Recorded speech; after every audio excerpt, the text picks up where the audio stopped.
Facebook page বা প্রোফাইলে এমন কিছু সেটিংস আছে যেগুলো ঠিক না করলে আপনার ফেসবুক পেজ বা প্রোফাইলে কখনোই রিচ আসবে না। আজকের এই ভিডিওতে দেখাবো আপনি ফেসবুক পেজ বা প্রোফাইলে কোন কোন সেটিংসের দিকে গুরুত্ব রাখবেন এবং সেটিংসে কি করতে হবে সেটাই আজকে আমি আজকের ভিডিওতে দেখাই দিব। এই যে আমার ফেসবুক রিচ, আসলে আমি যখন ফেসবুক শুরু করেছিলাম তখন কিন্তু আমার এত রিচ ছিল না। এখন আমি আমার পেজে কি কি কাজ করেছি এবং আমি কিছু কাজ নিয়মিত করেছি, যার ফলে আমার পেজে এতগুলো রিচ এসেছে। তাহলে বেশি বকবক না করে শুরু করা যাক। আপনার ফেসবুক পেজে কি সেটিংস করবেন, তাহলে অবশ্যই আমি বলবো পুরো ভিডিওটা দেখেন, তাহলে সব কিছু সহজে বুঝতে পারবেন। আমি আপনাদের আজকে সব কিছু সহজে একবারে হাতে কলমে বুঝিয়ে দেওয়ার চেষ্টা করব ইনশাল্লাহ।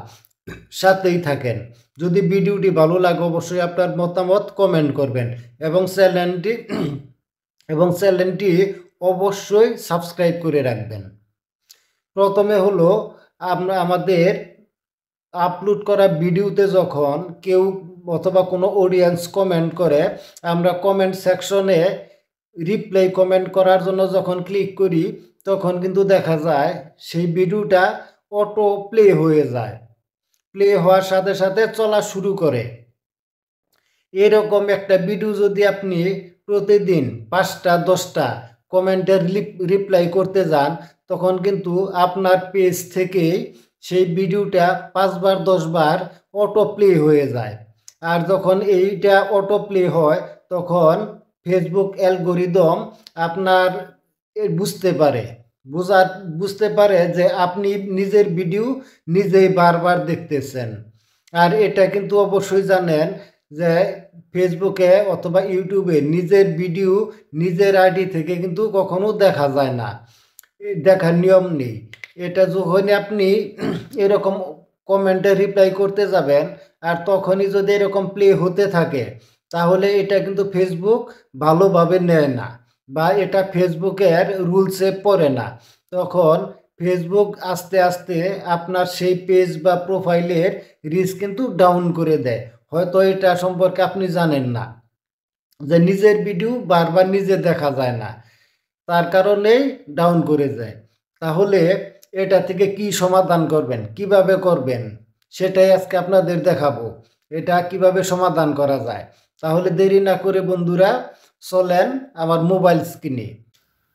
বন্ধুরা চলে আসলাম আমার স্ক্রিনে। প্রথমে আপনারা আপনাদের ফেসবুক অফিসিয়াল অ্যাপস চালু করে নেবেন। আমি ওই অ্যাপস ঢুকলাম। অ্যাপস আসার পর আপনাদের প্রোফাইল আইকন বা 3 ডটে ক্লিক করবেন। এখানে ক্লিক করার পর সেটিংসের একটা আইকন দেখতে পাবেন সেটিংস নামে, এই সেটিংস আইকনে ক্লিক করবেন। সেটিংস আইকনে ক্লিক করার পর আপনারা স্ক্রল করে একটু নিচের দিকে আসবেন। নিচের দিকে আসার পর এখানে মিডিয়া নামের একটা অপশন পেয়ে যাবেন, মিডিয়া। এই মিডিয়াতে ক্লিক করবেন। মিডিয়াতে ক্লিক করার পর আপনারা একটু স্ক্রল করে নিচের দিকে আসলে দেখতে পারবেন অটো প্লে নামে একটা অপশন, অটো প্লে।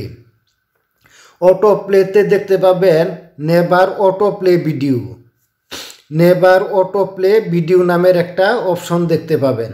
আপনারা এই নেভার অটো প্লে ভিডিও যদি অন থাকে তাহলে আপনারা এটা অফ করে দিবেন। অফ করে দিলে হবে কি, আপনার ভিডিও আপনি ক্লিক না করলে সেটার অটো প্লে হবে না। আর যখন অটো প্লে বন্ধ হয়ে যাবে তখন কিন্তু আপনার রিচ বেড়ে যাবে, কারণ আপনি কমেন্টে রিপ্লাই করার সময় আর অটো প্লে হবে না। অটো প্লে না হলে আপনার রিচেও সমস্যা হবে না। এই নেভার অটো প্লে ভিডিও এটাতে ব্ল্যাঙ্কে ক্লিক করে টিক মার্ক দিয়ে দিবেন। এখানে দেওয়ার পর দেখবেন আর অটো প্লেটা বন্ধ হয়ে যাবে। এখন এভাবে অটো প্লে বন্ধ করার মাধ্যমে আপনি আপনার ফেসবুক পেজ অথবা প্রোফাইলে অনেক বেশি রিচ বাড়িয়ে নিতে পারেন। যদি ভিডিওটি ভালো লাগে অবশ্যই আপনার মতামত কমেন্ট করবেন এবং অল বাংলা টেক 2.0 চ্যানেলটি সাবস্ক্রাইব করে রাখবেন। ধন্যবাদ।